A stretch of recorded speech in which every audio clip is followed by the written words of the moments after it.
Good morning. So I'm seeing on the twin flame journey that you really have to let go. So it has to be it's like giving without any kind of expectation of getting return. It's unconditional love. I noticed that with my twin, you can't come straight on. You always have to come like from around the corner. And what I mean in that, I don't mean it in like a deceiving way. I mean it in a way of purity. Like you can't come in expectation I'm going to give and I want to get. It has to be just like a divine. Oh, I'm already sweating today. It's like a divine,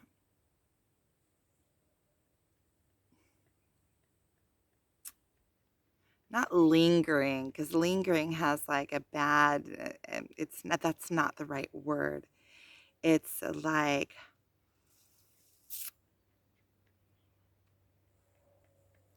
when you just stand in place, when you become still, completely still, and you learn how to listen to your inner self, which your inner self is your connection to God and to the all. And there is a lot of faith.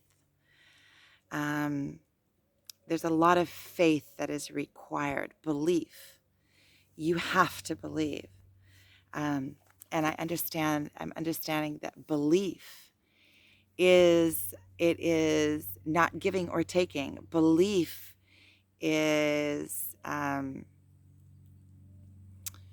it is pure strength, but it is pure strength that stands still in place. Belief doesn't try to acquire anything and isn't trying to push anything. So if you have something that you're trying to push, let's say some kind of agenda or belief that you have to push onto others, it really is like having to prove yourself or having to have others believe it. It's not pure belief. When you have to take your belief and push somebody else to believe it, it is like you have to protect that belief because you have insecurity in that belief. When you stand strong in your belief, it's just a knowing. You can share it with others, but you don't have the position of having to have them understand or having to force them to see or having to protect your belief. You're also, when you have pure belief and pure connection with the all, pure connection with God, with the all, with the universe, with everything around you, you don't have the need for anybody else to come in. I mean, it's nice when other people come in and they understand it and they get it and they agree with you, but you don't have that need for anybody else to really get it. And that is part of this awakening journey, this twin flame journey yesterday. Yeah, I noticed that when I am receiving in receiving mode, then I'm not doing any videos because I don't have anything to say. I'm in receiving mode. And these last few days I've been in receiving mode. And yesterday I went in and I read I get these notifications on the twin flame, and somebody asked, "What is a twin flame exactly?" And somebody gave an explanation. And I know the explanation, but the way that they put it was so just so complete and so perfect, and it gave me shivers all up my spine. If I can find it, I hopefully if I can re-find it, because it was somewhere in Facebook. It was in the comments on something that was. So if I can find it, I will.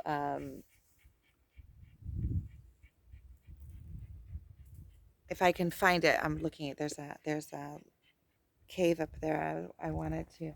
I don't think I'm gonna hike up to. If I can find it, I'll put it here in the comments. Hopefully. Um, but what I notice with my twin is that it's not something that you can come straight at. You have to come from a place of complete surrender. Complete surrender without expectation, without getting stuck up on anything, without giving so you can get, without trying to get something from them. It just doesn't work. And when you come from a place that is pure, your twin comes back in, because otherwise there's too much intense energy. I can see it in the 3D world, like in the Matrix world. I can see that when I'm not in my center, completely in myself, and just at ease, because when you are connected to the all, you see that everything is perfect. Everything is in perfect synchronicity. There's nothing that you need to do. It's just to be. And it's like when you have all these like high understandings and realizations, you want to go and tell the world, what do I do? What do I do with all of this? Because it's overwhelming. And then you realize that there's nothing to do. It's all about self-understanding. And when you come into that place where you're resolved in it and you understand it and your belief in it, when you come into the place of pure belief isn't even relevant anymore. It's just a knowing. It's coming completely into yourself, and then all you are is pure consciousness, just pure experience. You don't even need the word belief for it, because you are that. And when you are that, then it doesn't matter. The whole world around you can just go in circles and revolves around you, and you are in complete place of still. You're in a place of complete knowing. And when you come into that place of the complete knowing and complete faith, I'm putting words on it because you have to put words on it to be able to bring it even. And any words that I bring to it, it's like talking around it. You can't talk of it because it's just pure divinity. The words even fall off of it. There are no words that can express it. So it's just like love. You have to kind of talk around it. You have to, it's a place of complete pure knowing, pure consciousness, pure love, pure stillness, pure faith, pure calm, pure center, pure connection with God and with everything around you. And you speak everything's language, and everything speaks to you. And you see yourself in every leaf, and you see yourself in every breeze, and you see that there is no gap in between you and everything else. Everything up to your skin is full. There is no gap. You can't see it, but there is no gap. And everything is pure, and there is energy that runs through everything and all around you and through ourselves, and that's life energy. And we are receiving and emitting all the time. There is no separation between us and everything around us. And when you come into this place, you just become one with everything. You become part of the all. You become in perfect synchronicity and in perfect health and in perfect timing. And you see that everything is divine. And you understand that everything is perfect just the way that it is. And you see that time is timeless. But you see the paradox in everything as well, because time is also moving constantly and consistently and relevantly, and energy is relevant to time, and time is relevant to energy, and everything, and mass is relevant to energy and time, and everything works together. There's one more in there. There's mass, energy, time, and space, and they're all intertwined so in such perfect harmony, and each is relevant to the other and cannot exist without the other. And you see how everything is just so perfect as it is. It can't be different. You can't remove one atom from everything that is in existence. That means that even the atoms that are in us cannot be removed. You see that when you try to part an atom, the massive explosion that is created because it's messing with the divine. It's trying to change the divine. And you see that we are undivisible with everything that else that is. We are in existence with everything else that is. And when you feel this and you understand this, you know that you are of this place, of this universe, and inseparable from. And not only inseparable from, we are as an important piece of this being, as of this universe, of this existence, as anything else. Existence cannot be without us. And in understanding this, we understand our importance. Every single one of us cannot be, we cannot be removed. We are not detached from, we are attached. And it gives us knowing in our safety and in the place that we are. It can't be different. Everything is perfect in perfect harmony, and that we came to be, and that the energies that run through us are as ancient as the stone. We receive this consciousness, and every life is sacred.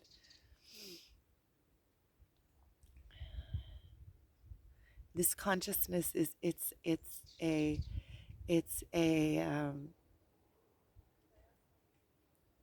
schut. What is the word? We're graced. We're graced, and when we understand this, we have to be in appreciation for everything. Have to be in appreciation. Every moment is sacred. Every moment of consciousness.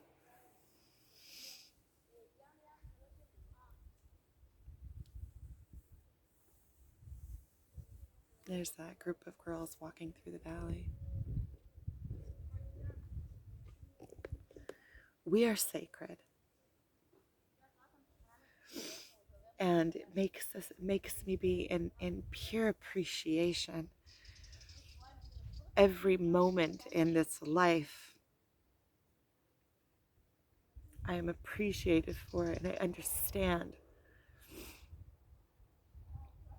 that it could never have been different. It takes every step is built on the step before it.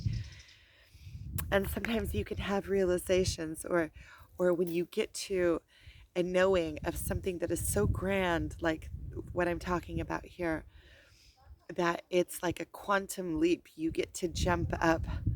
These are all things that I've realized before, but in this pure knowing, in this pure connection, there is a place where you get to where you just, all of a sudden, everything connects together and you understand it all. So what I saw in that post yesterday on Facebook, they were talking about how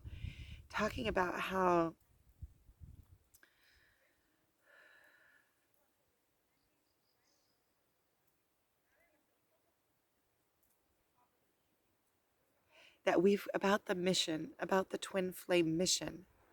And I see it in so many different aspects. I see it in so many different ways. I see it in the 3D. I see it in the 5D. I see it in all of these different levels. On the highest levels, I see that we are connected, and I can just see that we're indivisible. So we are completely connected, and there is no separation. It's all an illusion. But then on the 3D, we each have these personalities, and we each have these wants and needs that are connected to the ego self, that are connected to this 3D world, to the ashlaya, to the illusion that we are separate. And in the place that there's an illusion that we are separate, now I'll tell a story about yesterday. And I'll tell also my conclusions about it and how it all connects to everything.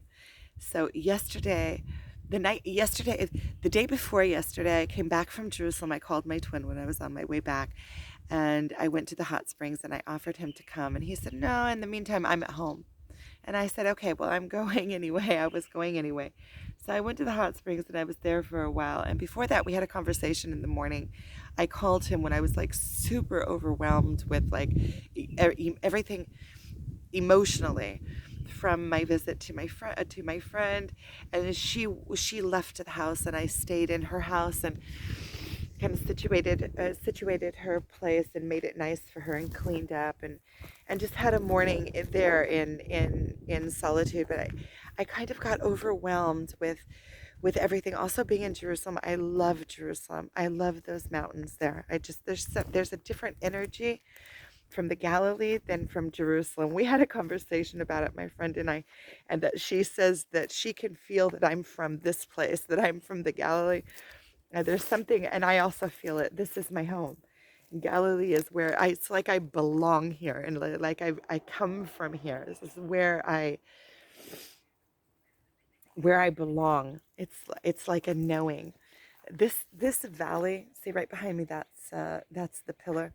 This valley, I feel connected to this valley. I've gone through so much in this valley. And this valley is a valley that Jesus would have walked through, because this is the path between Magdala, which is down this valley. At the end of this valley, you walk a little further, it's Magdala. And this valley goes up, straight up to the city of Tzfat. It goes up to Tzfat. That would have been where he would have gone up to Mount Hermon, and all the different holy places that he also preached, which was also Caesarea. Well, there's a is it Caesarea? I think there's also a different there's a different case. I think it's called Caesarea. I have to look it up. But places that is spoken of in the Gospels that he went and performed miracles and spoke with the people is up this valley. This would have been the path for thousands of years, and he would have been looking at that pillar when he walked up this path. And the pillar from this side, it looks like an old grumpy. But we were talking about how she feels like her energy is Jerusalem, from Jerusalem. Like that's her nature and place of being, and I see it too. But I love those mountains. When I go there, it's like there's a different spirit in those mountains. You know, the people that have lived here and have vibrated here, and there's just something. It's a different atmosphere. It's a different vibration. It's a different energy that flows here, that flows there. And she was telling me how always the Galilee has always been a place of, through the generations, has always been a place of like super spiritual people. Like all of the rebellion of the rebellion that happened in '67, when in the big, what was it called? I don't know, the rebellion of the Jewish people started in Galilee. All of the people that ran away from the Bet HaMikdash, the temple, the holy temple in Jerusalem, a lot of them came here. This is a place of like revolution, a place where, and in these times, the times of the Messiah, now, um, I'm meeting so many people that have gotten here to Galilee that have just had a calling to come here. And I mean, people that I meet all the time. There's some friends that I know now that are living in the Milkaz, and they're coming back to Galilee. They're coming to move to Galilee. People, the highly spiritual people, are just they have a calling to come here, and I get it. I also had a calling to come here.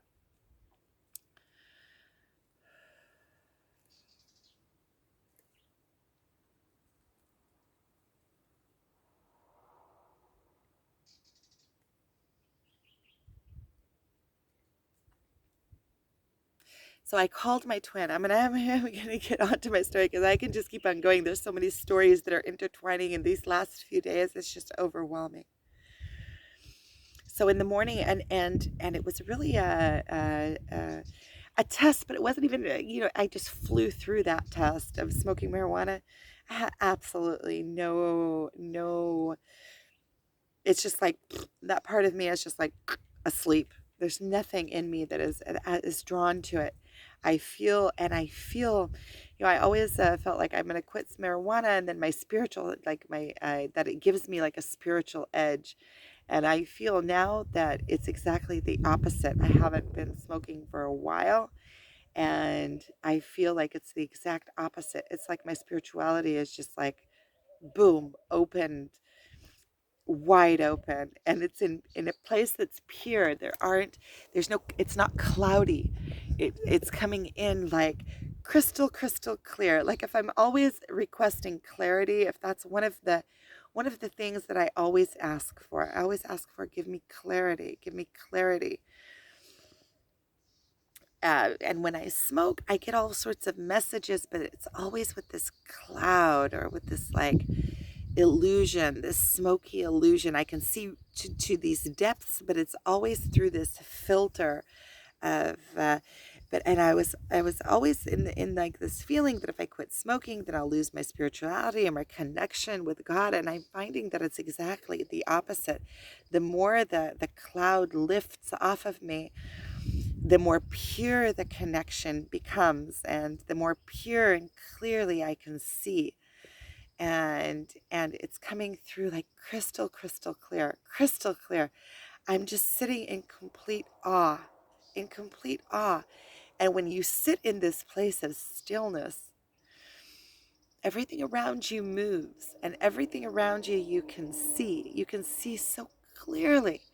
You can see everybody's smallest little behaviors that are out of sync with the world. You can see them, and you can see how they're fighting for them, and you can see how they're holding to hold it in place. Once you overcome yourself, everybody else just becomes so clear to you, because it's like you've already been there. Or it's like when you're on the road and you're straight on the road, then you see all the people that are off the road. And I mean it in a way of pure acceptance and loving, and knowing and understanding, and there is no judgment here. It's an observation.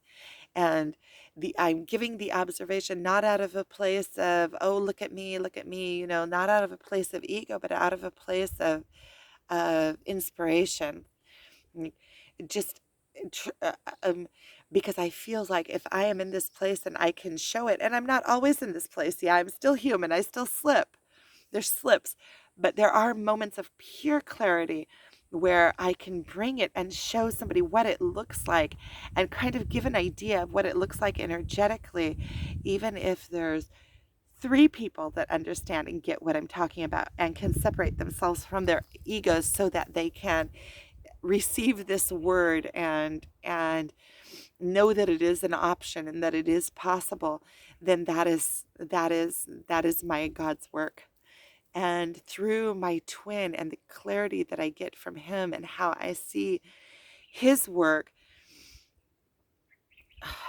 I just feel so blessed to have this partner to do this work with.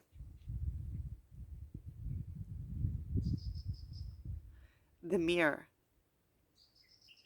And I realize that there is no holding on. You cannot hold on to your partner. The minute you try to grasp, it's like slips through your fingers. It's like trying to grab water. It's like you try to grab water and pull the ocean out of the ocean. You can't. It goes through your fingers and off. You miss out every time. But you can emerge yourself and just be. You can't control it. You can't hold on to it. You can't um, try to make it do what it's not going to do. It goes into all of the cracks and crevices, and it touches everything, but you can't grasp it. And that's what this twin flame journey is all about. And in order to get to that place where you're not trying to grab, because you you see this person, and you get such a, it's like you're overwhelmed with so much love for them that you try to hold on to it. It's like you can't hold on to age. I'm just looking at myself with my gray hair and everything, and I'm thinking, when I was at my girlfriend's house, Another girlfriend called that I knew when I was 13 and 14, or maybe 14. And she was a friend of both of ours, and I haven't talked to her. She was closer to my other friend, and with me it was just kind of like she was an acquaintance. But we talked on the phone, and she reminded me, she told me how she remembered me, and I told her how I remembered her. But she remembered me in like my as a teenager. And I'm still that person, but I'm not that person anymore. And I can see how much I've aged, and lovingly, yeah, I'm glad that I'm here. Every single year that I lived, I feel it was sacred, and I got to this place out of grace. And I wouldn't give up not one year of what like I said before, it's all like every step is built on the step before. And I could have I to arrive in the place that I am now, all of the steps were required. And I couldn't have been in a different place before I got to that place. When I got a divorce, one of the biggest things that I felt was like that one of the biggest things for me to overcome was sorrow. Sorrow of all the years. Why did I stay so long? I was married for 20 years. I left after 17 years. It took another 3 years to get the divorce. And I remember one of my biggest sorrows, one of the biggest was, why did you stay? Why didn't you leave years and years and years before when you wanted to? And when I got to the realization that I couldn't have left, because I didn't. If I could have left, I would have. I wasn't in a place that I could have left. I didn't have the power. The minute that I had the power, it had to have gotten to the point that it had gotten to. It had to have gotten to be so bad, with alcoholism and my obesity and the abuse that I went through. It had to have gotten to be so bad that I had to choose myself over that. And then when you get to that rock bottom place, then there's only expansion. And then once you start expanding, it's like you become a wounded healer, because it feels so good when you start repairing yourself, and you start cleansing yourself, and you start healing yourself, that it becomes like you start looking for the healing, because everything that you let go, you free yourself. And the freer you get, the more you want to find more places to free yourself. It's like something that feeds itself because it feels so good. It's like a good addiction. um, those are the places that addiction is a strength. And I have a very addictive personality, and addictive personalities have a lot of very, very good things. You can go very deep into things and learn them very, very well with an addictive personality. Whenever, it seems like all we hear about is how bad addictive personalities are. It's not true. Addictive personalities can be a not obsessive, addictive, yeah. It can be a superpower, a super strength, if you know how, if you manage it. Like once you come in and you see, the ultimate is managing your ego. When you understand that your ego is your biggest, strongest tool that you've been given for life, and you completely rein in your ego, and you take your ego into your own hands, like your higher being owns your ego and uses your ego for benefit and good, then your ego becomes your biggest superpower tool, because everything is in the ego. Everything. Your addictive personality is in the ego. So it's kind of like, once you take control over your ego, you take control over your whole being, because it's all inclusive. Your ego, everything. It's like the umbrella tool. All of the other tools sit within that tool, and it's like a superpowered tool. It's like the tool of all tools that you're given here to work with on Earth. So I want to finish the story because I keep on going sideways all over the place, but it's important. I'm liking this video. This is channeled. So I called my twin in the morning. Of course, he didn't answer, and he called me back afterwards when I already gave up. And that's something that I find that is completely divine in this. Like, my twin can feel like when I'm all in a state, he won't answer. And then but what's different than from the beginning of this twin flame journey till now is when he doesn't answer, I go, okay, there's a reason why he didn't answer. If he didn't answer, I understand that it's in that everything, that it's in perfect synchronicity, that he didn't need to answer, and that it's divine. And so when he doesn't answer, I say, okay, there's a reason for this. If he didn't answer, he didn't need to answer. That means that I need to calm myself and I need to do my own self work. And the minute he didn't answer, it was like already I had the answer in the answer. It's like I didn't even need to talk to him anymore, because I understood that he didn't need to give me the answer. I didn't need to speak with him when I'm overwhelmed with emotion. I need to calm myself and bring myself into where I need to be. And then, like, I don't know how longer after that, he called me back. And when he called me back, I told him that. I told him, I told him, oh, I called you. He said, you called? And I said, yeah, I called you because I was overwhelmed. He said, well, good thing I didn't answer, or something to that effect. He said, oh, I knew not to answer. There's a reason why I didn't answer. And I said, I know, I already knew that. I started laughing. I said, yeah, I knew. The minute you didn't answer, I said, okay, it's perfect. I know that everything is perfect. So it's kind of like I'm learning how to let go all on my own. And I think in the beginning of the journey, it would have been like, oh no, he didn't answer. And that would have added sorrow to sorrow. Like, I have all this overwhelming, and then on top of it, he didn't answer anymore. It's just like, I know that everything is perfect. And so we had a completely different conversation. I didn't like take all of my blood and spill it out on him. It was completely different. And I got so many lessons in that one conversation. I had decided, he told me to go home, that I'm running away, go home. And so I finished what I felt like I needed to finish there. Like, finished I feel like I was on a mini mission there, like that I was needed there, but I stayed just as long as I was needed, and I left in perfect, perfect, perfect harmony with what needed to happen.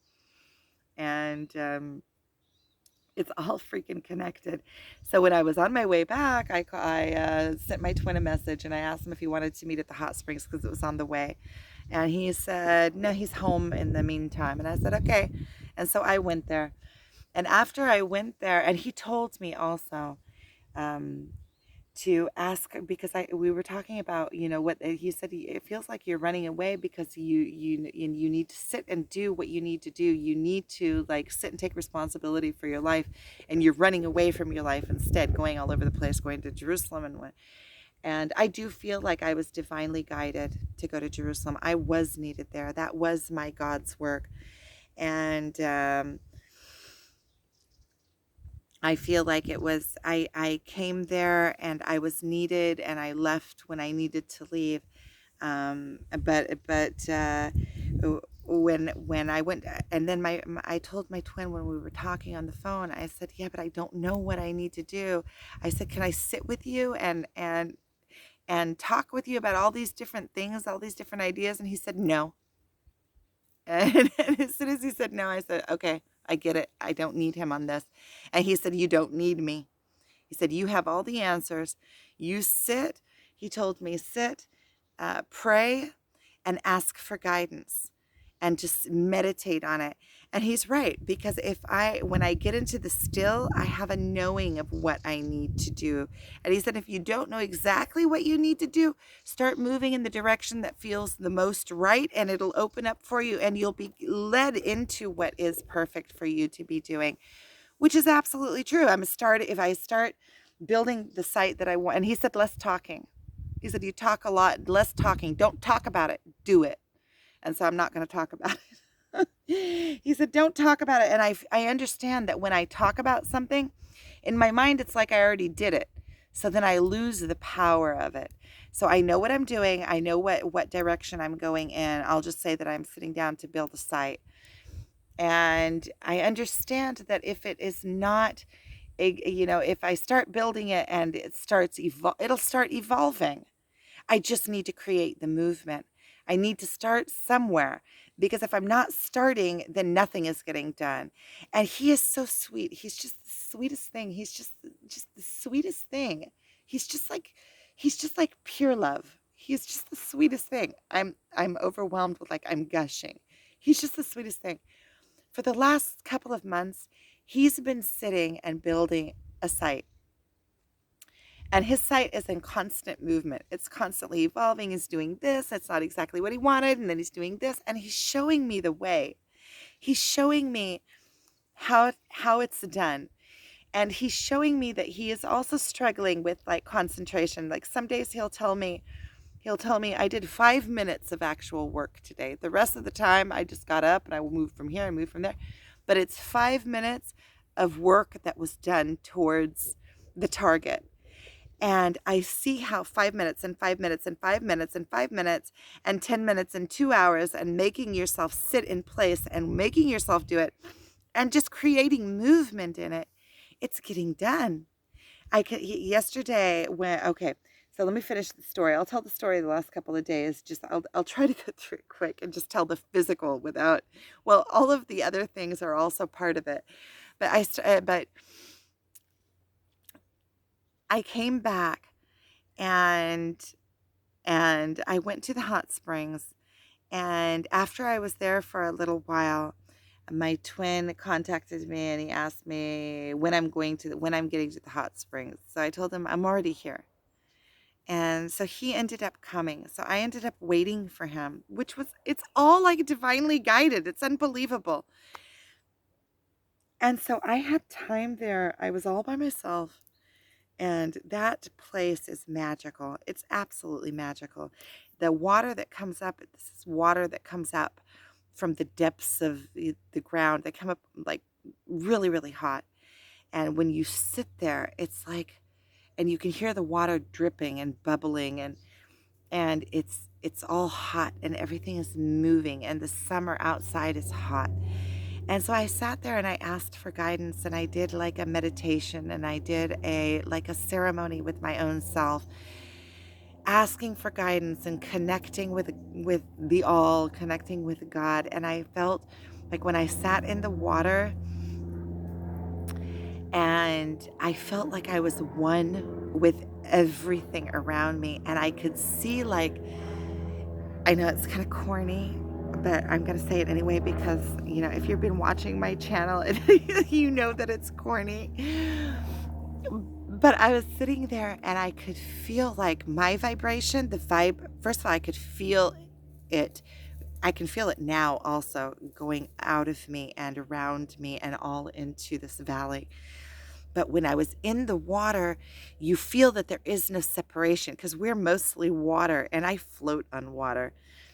And so I was vibing. I could feel my vibration going out of me into this water and down into the belly of the earth and through all the veins. I could feel with my energy, I could feel the veins that are going into the depths of the earth. And I could feel the veins going all the way into Turkey and all the way into these different countries that are all around. I could feel it. I could feel how far it was going. And I felt like my vibration was being sent out through the earth. It's unbelievable. And so after that, I went to the ancient city there. I took some pictures. I'll put some pictures. And I just had like this a little adventure with myself. It was like when I was a kid. I went on this little mini hike adventure, went through and exploring all the different little places and nooks and crannies, and looked around, and it was just overwhelming. And and I found some stuff. Anyway, I'm not going to talk about it because you're not supposed to find stuff. But let's just say I found some stuff, and it was like it was given to me. It was like it was just there, like just there. And okay, I'll say I found 3 coins just there. Unbelievable. And so then I went back to the hot springs, and after a few minutes he came, and we had a really good time. We were there for at least a couple of hours or so, and then we went to the Sea of Galilee and washed ourselves. So yesterday, and it was really good. And then I got home and my kids were there, so it was all perfect, and perfect timing, and perfect harmony. And then so yesterday, I got up in a completely different mode. I got up in a mode of doing, of, okay, this is the time. And I started movement. I got out a couple of packages. I got into town. I did all sorts of things that I needed to do that were practical things. And I got like to a place of alignment. And I went to town. It was just hot. And I wanted to go to that same beach. And after everything that I did, I went and got in the car and started driving towards the beach. And then I said, no, I'm going to go home and I'm going to finish what I need to do. I'm going to go shopping. I'm going to get some things. I'm going to cook for the boys. And I was like, it was pouring down sweat. It was so hot. And so I went home. And after a couple of hours that I was home, or after an hour, I was texting back and forth with my twin, and he said that he had just been at that same beach. And I felt like this boom, like this overwhelming, the chasing energy, overwhelming feeling of missing out. I missed out. I should have listened to my intuition. I should have gone. And it was just like this overwhelming, the feeling of loss. And I started breathing through it. And it was like, even now when I'm talking about it, I can kind of feel it coming up. Not really. But yesterday it was like this overwhelming, that feeling of like loss. Like, why didn't I listen to myself? Well, like fus, like I missed out. I should have listened to myself, kicking myself in the butt. But I was cooking and I was making this nice meal for my kids, and besides that, and after I got home, I had an argument with my son. And so I was feeling like I didn't listen to myself and I missed out. And then I started remembering that everything is divinely guided. This is a lesson to me to listen to my intuition. This is a lesson to me to you don't think with your mind. And this is something my twin was saying last night. You don't think with your mind. You sit in it and you feel. What do you feel? You slow down for a minute and you quiet everything and you start thinking, what do I feel? Do I feel like I want to go to the beach now? But you start feeling. You feel, okay, I'm going home now. What do I feel like? Does it feel right? Or do I feel like, oh, I have to go home? And then you follow your emotion, because your emotion is there to guide you, especially if you get your emotion in sync. I'm not saying you have to check your emotions, right? Because your emotions sometimes misguide you if your belief systems are off, or if there's something that you don't want to take responsibility for, then your emotions can mislead you. You have to truly go in and feel exactly. It's an art. It's an art. It's a purification process of purifying yourself so that you can trust your emotions to guide you in the right direction that you need to go. Um, and so I felt like this overwhelming feeling of like loss, of like, oh, I could have seen him and I missed out. And he was there with his new goggles that he got, and he gave me goggles last week that I've been using. And because I love going with goggles and looking under, I love looking for stuff, especially on beaches and stuff, because people go and they lose all sorts of. When I was a kid, when I was like 16, 17, I used to go all summer. I would go with my goggles in beaches where people would swim, and I found so much gold that I got my license out, which in Israel it's expensive to get your license out. It's like it costs you as much as a car to get your license out here, because you have to go and do lessons from a teacher. And so, and you have to do a certain amount of lessons, and then you have to pay for the test. And so I got my license out and bought a car just from gold that I found from diving. So I'm getting back into things that I love to do. I used to love to do that. And during my married years, all of the things I used to love to do just fell off. And with my twin, I feel like he loves to do all the things that I love to do. All the things that I love to do. And just in being in connection with him, it's like a gift I'm getting connected back to all the things that I've always enjoyed, like the diving. And so I felt like, and he gave me a mask. It's a whole face mask. It's like a really good mask. And so he gave it to me because I keep on using it. I kept on borrowing it from him. So he finally just gave it to me.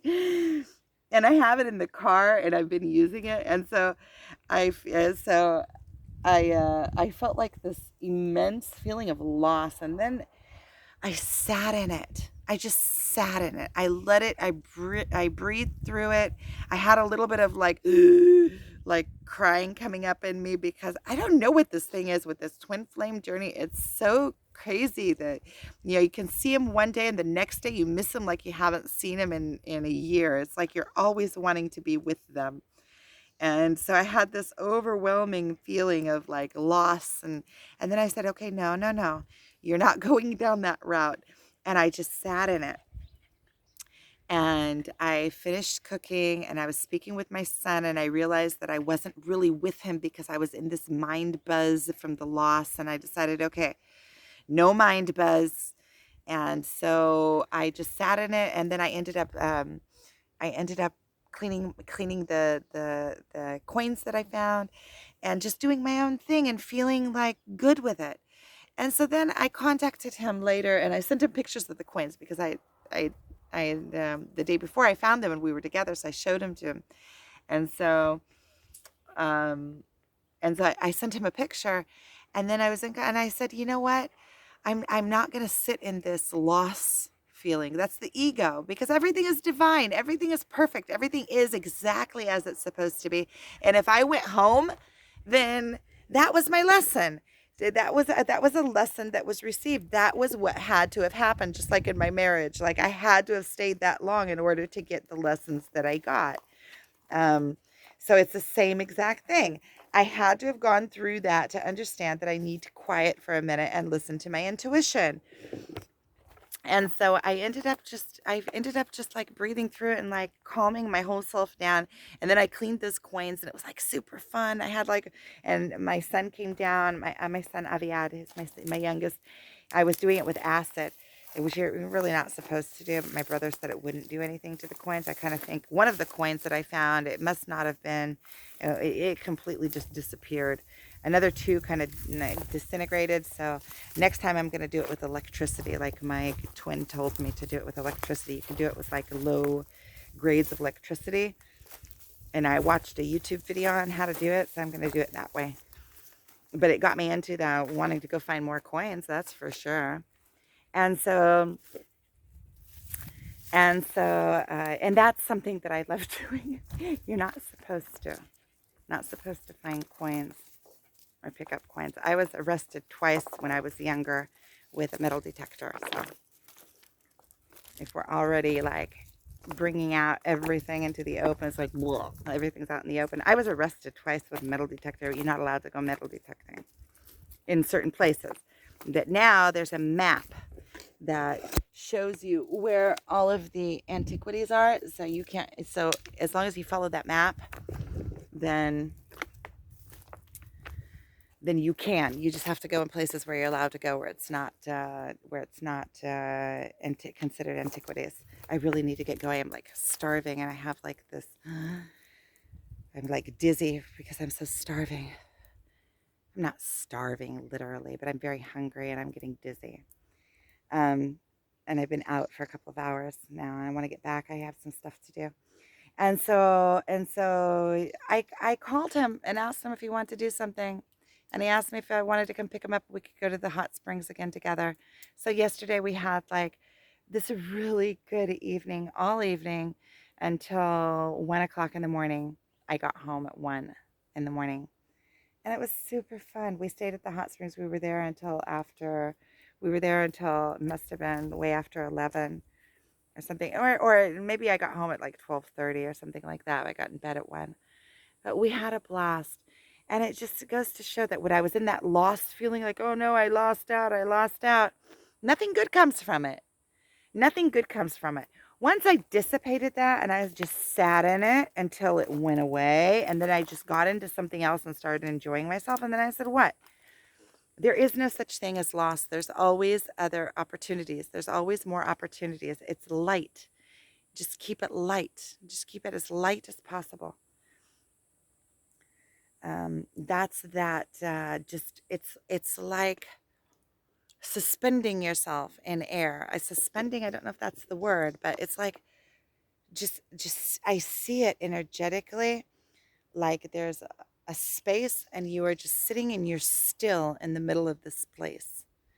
And there is no loss. Everything is exactly as it needs to be always. And when you get this, and when you completely understand this, then there is no loss.